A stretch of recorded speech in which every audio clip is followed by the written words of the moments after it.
The lights in the studio were soft, the mood quiet, almost too quiet for a global interview. Cameras rolled as Ibrahim Traoré sat still in his chair, dressed in his usual military green. No medals, no flags, just a man who had carried the weight of a nation for longer than most people realized. He didn't speak right away. He looked around calmly, his fingers resting on the edge of the table. Across from him sat the interviewer, a well-known journalist with a calm smile, someone used to asking hard questions. But this wasn't going to be a regular interview. Not today. It had been announced earlier in the week that the president of Burkina Faso would be appearing on international television to speak about youth empowerment, post-colonial recovery, and national rebuilding. The usual headlines. But what no one knew, not the viewers, not even the producers, was that something far more personal was about to unfold. A story that wasn't written in government documents or political speeches. A moment that had nothing to do with policies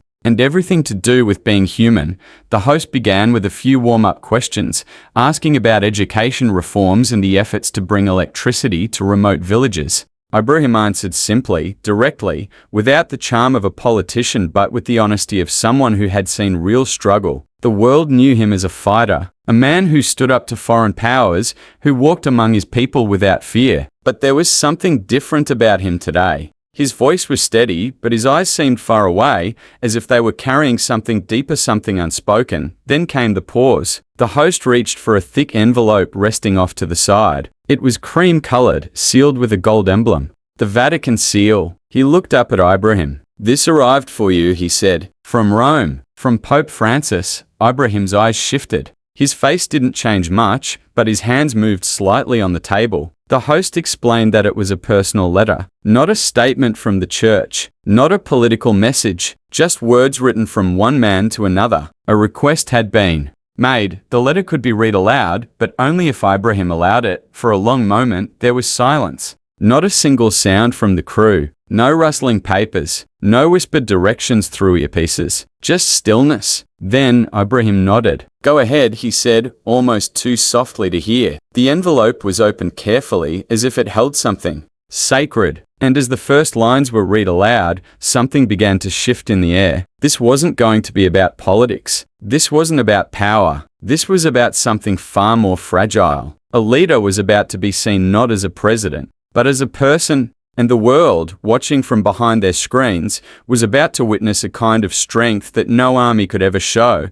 The letter had been read, but something had been left wide open. Ibrahim sat in silence, the kind of silence that doesn't come from not knowing what to say, but from not knowing how to carry what was just felt. His eyes stayed on the table, his hands still, but his body gave him away. His chest rose slower. His throat moved like he was holding something in. The cameras kept rolling. No one in the studio spoke. The host watched him carefully, respectfully, not rushing. The letter from the Pope still sat between them, folded, but glowing with weight. It had started as a normal segment, one more talk with one more leader. But this wasn't that anymore. The air in the room had changed. Ibrahim wasn't answering questions. He was fighting memories. He leaned back slightly in his chair, eyes unfocused now. His voice, when it came, was rough. "I haven't heard words like that since my father was alive," he said quietly. "And even then, not like that." The host didn't interrupt. Ibrahim looked down again.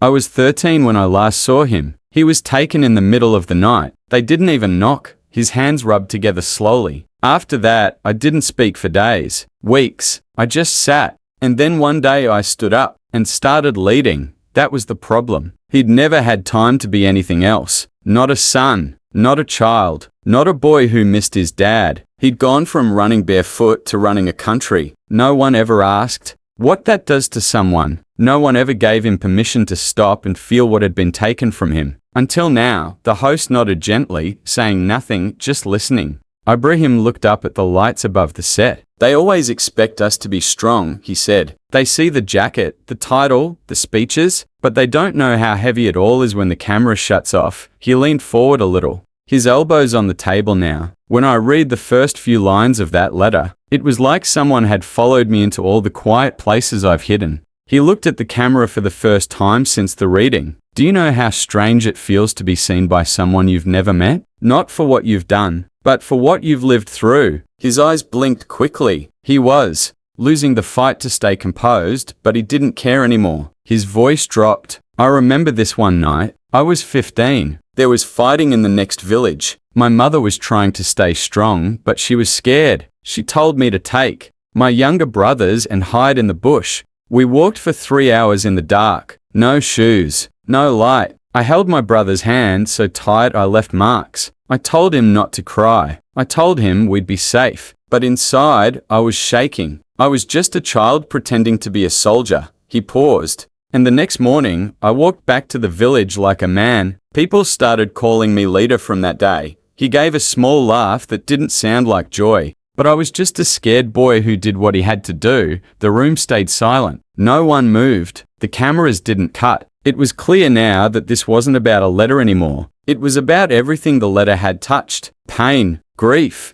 all the years spent being strong because the world left no room for anything else. The Pope's letter had touched a scar that had never fully healed. And now that scar was bleeding through every word, Ibrahim reached into his jacket pocket and pulled out a small, wrinkled photo. He placed it gently on the table. It showed two boys standing in a dirt field, one slightly taller, arms around the other. "That's me and my brother," he said. "This photo was taken 2 weeks before he died. A stray bullet. He was 10. The host whispered, 'I'm sorry.'" Ibrahim nodded, but the sorrow was far older than today. "I didn't cry at his funeral. Not once. I stood like a statue. People said, 'He's strong. He's ready.' But they didn't know I went home and bit my hand until it bled just to stop myself from screaming." The lights in the studio flickered slightly, the only sound in the room. Ibrahim looked around slowly. "When I was sworn in as president, they gave me a Bible. I swore with my right hand and held that same photo in my left, hidden in my pocket. I wasn't swearing for politics. I was swearing for him, that I'd make the world safer for boys like us." His voice grew softer. "But I never healed. I just kept building, kept fighting, kept standing. I thought that was enough." The host leaned forward now. "But today, Ibrahim cut in. Someone wrote to me and said it's okay to feel. That tears don't erase strength, they reveal it." He wiped his face again, but he wasn't ashamed. "And that's the hardest battle I've ever fought. Letting myself feel." The conflict wasn't on a battlefield. It wasn't between countries. It was between a man and everything he never gave himself permission to process. The pain of pretending. The exhaustion of always being the strong one. The quiet, hidden grief that had never left since the night his brother died. That day, on live TV, in front of the world, a leader stopped leading and started healing, and nobody looked away. The sun had already set over Ouagadougou when the interview aired for the second time that day, this time dubbed in 5 different languages. In refugee camps, classrooms, and internet CAFS across Africa, people watched with quiet attention. Not because they were told to, but because something about it felt different, real. A leader had let the world see him cry, and it wasn't weakness. It felt like truth. Inside the presidential residence, Ibrahim sat alone in his office. The staff had cleared out hours ago. The letter from Pope Francis sat next to a small photo of his brother. He didn't touch either. He just stared. Then, his phone buzzed. An unknown number. He stared at it for a long moment before answering. A soft, warm voice came through. "Mr. President, this is the Vatican. His Holiness would like to speak with you." Ibrahim froze. The voice changed. Older now, gentle, worn.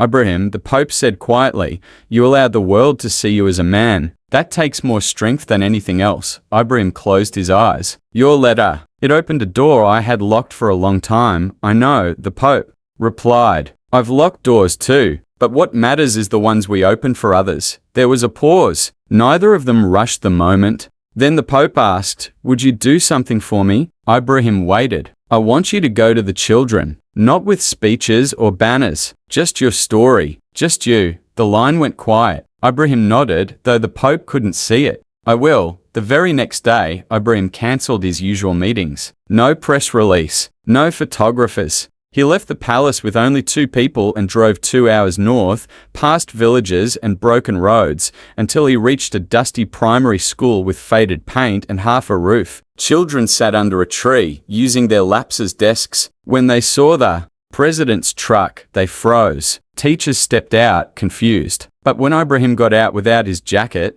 just wearing a plain shirt, the children slowly stood up. He didn't go to a podium. He sat on the ground, cross-legged like the kids, and pulled a folded piece of paper from his pocket. Not the Pope's letter, a different one. A note he had written the night before for them. "My name is Ibrahim," he began softly. "I'm your president, yes. But long before that, I was a boy, like you." The children stared. Some blinked in confusion. Others leaned forward. "I was once so hungry that I stole bread and hid for a week, thinking I'd go to jail. I was once so angry that I couldn't speak to anyone for days. I lost my brother to violence, and I never said goodbye. Not once." The teacher nearby began crying quietly. The children looked at each other. He continued, "I've stood in front of presidents in rooms with gold ceilings, but I've never been more scared than I was the day I stood alone, holding my brother's hand in the dark, trying to keep him alive." A boy near the front raised his hand slowly. "Did you cry then?" Ibrahim looked at him for a long time. "No," he said, "but I should have." That answer changed something in the space. The children looked at him differently. Not like a man on money or TV, but like someone who had been through things they knew too well. A girl with short hair and a torn dress asked, "Why didn't you cry?" He smiled, sad. "Because I was told crying makes you weak. But I've learned something now. Crying doesn't make you weak. It means you're still alive." Then he reached into his pocket again and pulled out a photo of his brother. He handed it to the children. "This is why I keep going. Not for medals, not for cameras, but for him." For all the kids who never got to grow up, one small boy asked, "What happened to him?" Ibrahim took a breath. "He died, and I never got to say I loved him." His voice cracked. "So now I say it to every child who feels alone." That's when a little girl stood up, walked to him, and placed her tiny hand on his shoulder. "You can cry now," she said. "We're here," and for the first time since the interview, in front of children and cracked school walls, Ibrahim cried again. Not because he was broken, but because he had finally stopped pretending to be okay. One teacher stepped forward and said, "These children have lost so much, but today they gained something we couldn't give them before, someone who understands." As the children gathered around him, Ibrahim pulled out a small notebook. "Do you want to help me write something?" he asked. "A new message from us to the world." Dozens of small voices said yes. He tore out pages and gave each child a pen. "Write what you wish someone had told you when you were sad," he said. They wrote, "Simple things. It's okay to cry. Don't leave me. I want to be brave. Will I ever eat tomorrow? My mother is gone, but I still talk to her." Ibrahim read everyone. He didn't correct grammar. He didn't edit spelling. He just read and cried again. By the end of the afternoon, he held a stack of letters that would later be turned into a book. Not a political memoir, but a message from children to a world that often forgets them. That night, sitting under the stars, he wrote back to Pope Francis. He didn't type. He wrote by hand. "Your Holiness, today I learned something greater than leadership. I learned how to be human again. I am no longer hiding behind strength. I am using it to heal. Thank you for unlocking that door." He sealed the letter, placed it beside the children's notes, and sat back. For once, the weight didn't feel so heavy. He wasn't just a president anymore. He was someone who had faced the fire and finally found the courage to cry. The days after the interview passed quietly. There were no press tours, no bold statements, just silence, and it felt right. Ibrahim no longer needed to explain anything. The tears had already spoken. The letter, the call, the visit to the school, all of it had shown the world something raw and honest. And somehow, people everywhere were holding onto it. In Burkina Faso, children wrote letters to the president for the first time. Not about politics, but about feelings. "I miss my dad," one child wrote. "I cry in secret," said another. Teachers started reading those letters out loud in class. They weren't lessons from books, but from life. One morning, Ibrahim received a drawing from a boy in a far village. It showed two people, one tall, one small, sitting on the ground under a tree. A single word floated above their heads: safe. That image stayed with him. He had been called many things: soldier, leader, protector, but never safe. Inside his office, the wooden box of letters from children had grown full. He didn't lock it away. He placed it on the shelf behind his desk in full view. Anyone who entered the room could see it, and if they asked, he'd let them read one. "This," he'd say, "is my real report card." One day, his team suggested turning the viral moment into a campaign. Logos, posters, hashtags. He said, "No, we don't need a campaign," he told them. We just need to let people feel without shame, so instead of building a project, he opened something smaller but more powerful, a quiet space in every school where any child could sit, write, or talk. No permission needed, no uniforms required. They called it the listening room. It didn't cost much, but in villages where even pencils were rare, it meant everything. In one of those rooms, a girl named Fatoumata wrote, "I told my mother I missed my dad. She didn't scold me this time. She said the president cries too." That sentence reached Ibrahim's desk. He read it twice, then 3 more times. He didn't cry that day. He just smiled. A real one. Not long after, he returned to the same TV studio where it all began. The same host sat across from him, this time with gentler eyes. "What did that moment teach you?" the host asked softly. Ibrahim thought for a long time before answering. "It taught me that leadership isn't about being above pain. It's about showing people that they're not alone in it."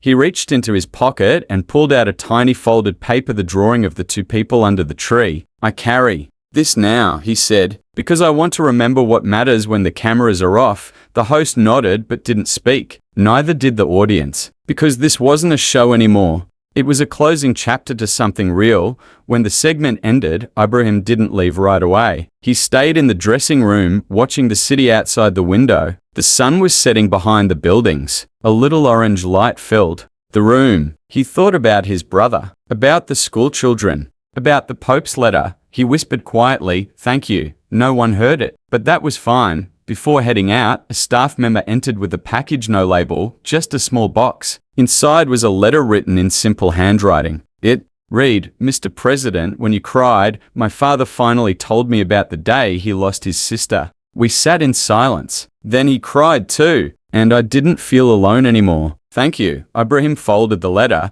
placed it in his jacket pocket, and walked out the door. He didn't feel lighter. He just felt more human. And this time, that was more than enough. He wasn't trying to be remembered as the strongest man in the room. He just wanted to be the one who finally said it's okay to feel, and for the first time in his life, he didn't walk as a soldier. He walked as a man who had finally healed.